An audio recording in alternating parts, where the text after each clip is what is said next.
नमस्कार दोस्तों, आज हम बात करने जा रहे हैं उस रिश्ते की जिसने पिछले 75 सालों में पूरे भारतीय उपमहाद्वीप की राजनीति, सुरक्षा और समाज को हिलाकर रख दिया है। यह रिश्ता है पाकिस्तान का और भारत का। 1947 के विभाजन से यह रिश्ता शुरू हुआ, जो आज भी खून, आंसू, आतंकवाद और दुश्मनी से भरा है।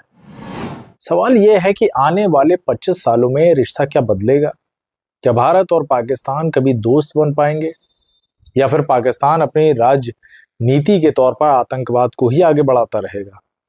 आइए इस पूरे सच को समझते हैं, जिसमें अतीत, वर्तमान और भविष्य के नजरिए तीनों शामिल हों।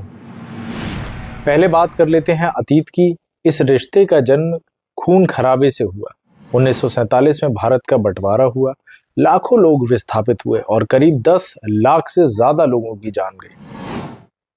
कश्मीर मुद्दा दोनों देशों के बीच हमेशा विवाद की जड़ बना रहा। मुख्य युद्ध हुए कई, जिसमें 1947-48 में पाकिस्तान ने कबायली भेजे। भारत ने न सिर्फ उन्हें रोका बल्कि कश्मीर का हिस्सा बचा लिया। 1965 में पाकिस्तान का ऑपरेशन जिब्राल्टर हुआ, जो कि असफल रहा और भारत ने लाहौर तक बढ़त बनाई।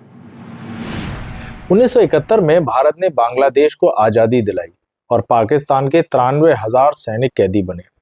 1999 में करगिल युद्ध हुआ, जिसमें पाकिस्तान की गुप्त घुसपैठ हुई और भारत ने वीरता से एक जीत हासिल की। इन सब घटनाओं से एक बात तो साफ हो गई है कि पाकिस्तान हर बार भारत को अस्थिर करने की कोशिश करता है, लेकिन हर बार उसे मुंह की खानी पड़ती है। वर्तमान में अगर 2000 के बाद बात की जाए तो आतंकवाद और सीमा पार घुसपैठ हमेशा से जारी रही। पाकिस्तान की जमीन से, चाहे वो 26/11 का मुंबई हमला हो, 2008 में 170 से ज्यादा निर्दोषों की मौत हुई हो, या पठानकोट, उरी, पुलवामा और पहलगाम जैसे हमले हुए। हाल ही में पहलगाम हमला हुआ, जो 2025 में हुआ इसी साल, और पाकिस्तान प्रायोजित आतंकियों ने निर्दोष पर्यटकों को निशाना बनाया। इन हमलों का असली मकसद भारत में डर और अशांति फैलाना था, लेकिन भारत ने हर बार मजबूती से जवाब दिया। इसके उलट भारत की जवाबी रणनीति की अगर बात की जाए तो 2016 में उरी हमले के बाद सर्जिकल स्ट्राइक हुई। 2019 में भारत की ओर से पुलवामा के बाद बालाकोट स्ट्राइक की गई, और 2025 में पहलगाम हमले के बाद भारत की तगड़ी जवाबी कार्रवाई की गई, जो ऑपरेशन सिंदूर के नाम से थी। आतंकियों के लॉन्च पैड जिसमें तबाह किया गया और पाकिस्तान को सीधी चेतावनी भी दी गई। संदेश साफ है, भारत अब चुप नहीं बैठेगा। अब पाकिस्तान की बार बार परमाणु धमकी का जवाब भी भारत ने बखूबी दिया है। पाकिस्तान बार बार परमाणु बम की धमकी देता है, हमारे पास न्यूक्लियर बम है, हम भारत पर गिरा देंगे। असलियत यह है कि यह सिर्फ डराने की राजनीति है। पाकिस्तान जानता है कि अगर परमाणु बम का इस्तेमाल हुआ तो सबसे ज्यादा बर्बादी उसी की होगी। भारत की मिसाइल, डिफेंस, सैन्य ताकत और अंतर्राष्ट्रीय समर्थन के सामने पाकिस्तान की धमकी सिर्फ खाली बयानबाजी है। कूटनीति और वैश्विक दबाव की बात की जाए तो पाकिस्तान को FATF की ग्रे लिस्ट में रखा गया है।